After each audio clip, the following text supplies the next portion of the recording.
All right, so this is very interesting. So this is actually the first time that I've seen a mainstream media host directly talking about the what's going on with Joe Biden and how he's basically having this dementia stuff going on. As you guys know, Joe Biden is hiding from the press. He's hiding from the public. So all he did was in St. Louis, Missouri. All he did was spoke for 7 minutes, a measly 7 minutes. All right. And within that 7 minutes, he made multiple gaffes. He said that he's an Biden-Obama Democrat, and he also could not. He also said that he was trying to reelect. He was trying to win a re-election, even though obviously he wasn't elected yet.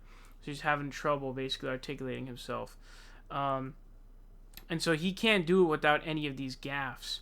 So this is the first time I've actually seen mainstream media, CNN, actually covering this. So let's go ahead and check this out.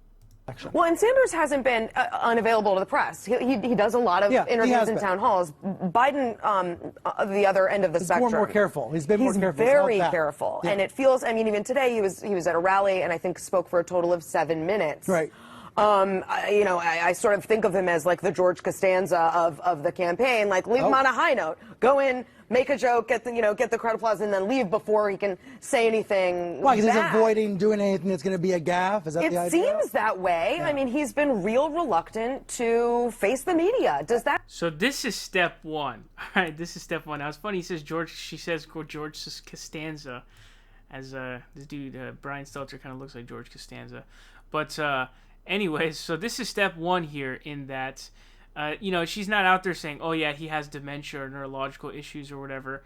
This is step one, right? You're not immediately going to get them to start talking about how he has dementia, right? Step one is like, oh, wow, let's start asking some questions. Why is it that Joe Biden refuses to speak to the press? And by the way, I was reporting on this a long time ago in New Hampshire where he hadn't spoke to the press in like a month or something like that. But he refuses to speak to the press. He refuses to do any public campaign events or anything like that. But Bernie Sanders is like, yeah, I'll go on. He's doing like all 3 Sunday shows or something like that, however many Sunday shows he's doing. I think it's 3. And so he's doing everything, right? He does these interviews, and all of Joe Biden's interviews are edited, bro. If you watch them, they do so many splice-up cuts to make him seem coherent. It's disgusting. And if you watch like Bernie's interviews, they're always like, they're always just full throttle, and they're just clean and normal. He's also running from Rachel Maddow. By the way, Rachel Maddow is practically begging him for an interview. She's like, come on, I will come anywhere you are, okay? So literally, that is what she is trying to do, but Joe Biden is refusing. Now ask yourself why. So this is step one. All right, this is good. Now, what you need to do is you need to go to Twitter, social media, post about this. Also let people know, like people you know and friends, family, whatever. Because that's how word spreads. But Twitter is really big because it forces the mainstream media to talk about it. And so this right here, you're seeing right here, they're not outright saying he has dementia yet. They're starting to ask the first question to basically push us towards that, right?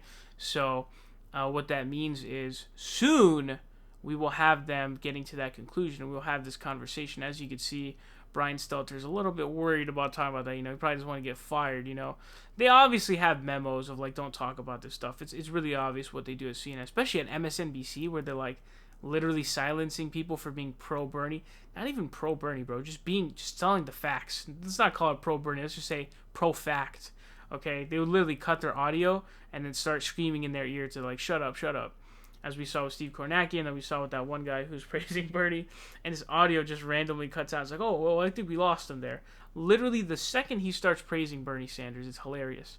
So this is good to see. It means we're breaking through, and we have to do this because we cannot allow someone with dementia to be elected as the nominee, because obviously someone who has, like, I would argue even worse mental faculties than Donald Trump should not be president of the United States, but also he's going to get mollywopped by Donald Trump in the general election. So that is why it is a bad decision to nominate him. We can't allow this to happen, and so this could be a sort of stoppage there, and people need to know this. So really glad to see this finally on CNN.